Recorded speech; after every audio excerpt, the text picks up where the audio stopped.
അതേപോലെ തന്നെ വീഡിയോ വേഗം മറ്റുള്ളവർക്ക് ഷെയർ ചെയ്ത് കൊടുക്കുക. മാത്രമല്ല നിങ്ങളുടെ വിലപ്പെട്ട കമന്റുകളും താഴെ രേഖപ്പെടുത്താൻ മറക്കല്ലേ. ഓക്കെ, അങ്ങനെയാണെങ്കിൽ നമുക്ക് വേഗം തന്നെ നമ്മുടെ വീഡിയോയിലേക്ക് പോകാം. നമ്മുടെ അടിസ്ഥാന പാഠാവലിയിലെ പരിക്കേറ്റ കുട്ടി എന്ന പാഠഭാഗത്തിലെ ആസ്വാദന കുറിപ്പാണ് നമ്മൾ ഇവിടെ തയ്യാറാക്കാൻ പോകുന്നത്.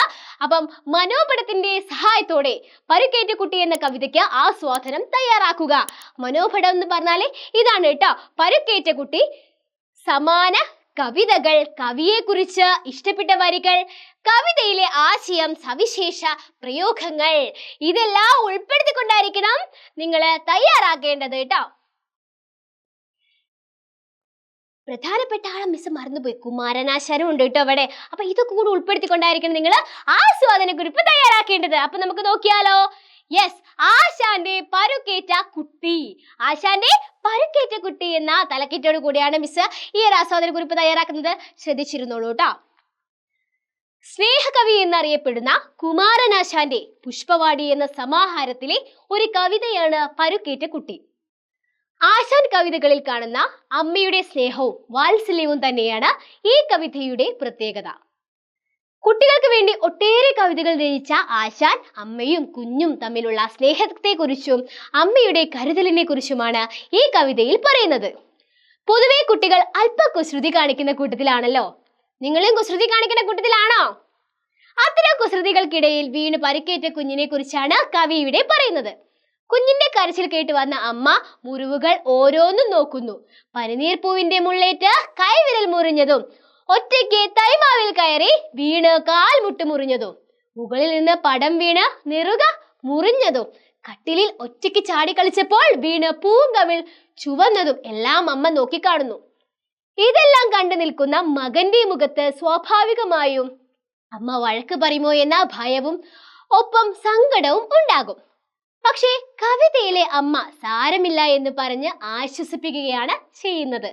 ഒപ്പം ഈ മുറിവ് നിനക്കൊരു ഭൂഷണമാണ് എന്ന് കൂടി പറഞ്ഞ് ആ മുറിവിൽ തൊട്ട് തലോടി അവിടെ ചുംബിക്കുന്നു. അതോടെ കുട്ടിയുടെ സങ്കടം മാറി അവൻ പുഞ്ചിരിക്കുന്നു. ഈ കവിതയിൽ ആശാൻ മനോഹരമായ ചില ഉപമകൾ പ്രയോഗിച്ചിട്ടുണ്ട്.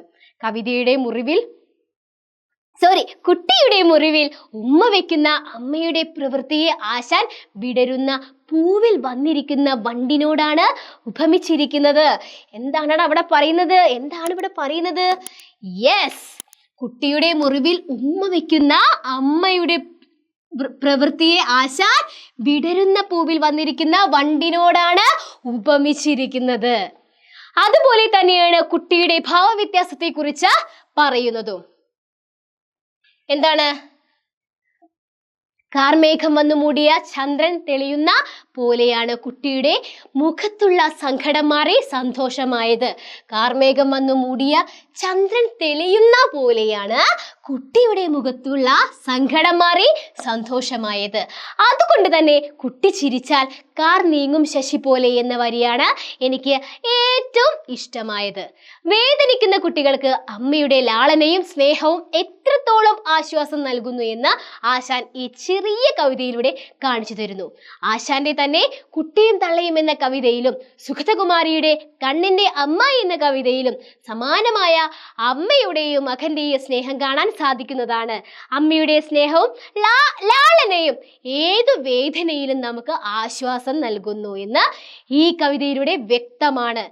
അമ്മയും കുഞ്ഞും തമ്മിലുള്ള സ്നേഹബന്ധവും അത് നൽകുന്ന സന്തോഷവും വായനക്കാർക്കും ഏറെ കുളിർമയും ആനന്ദവും പകരുന്നു.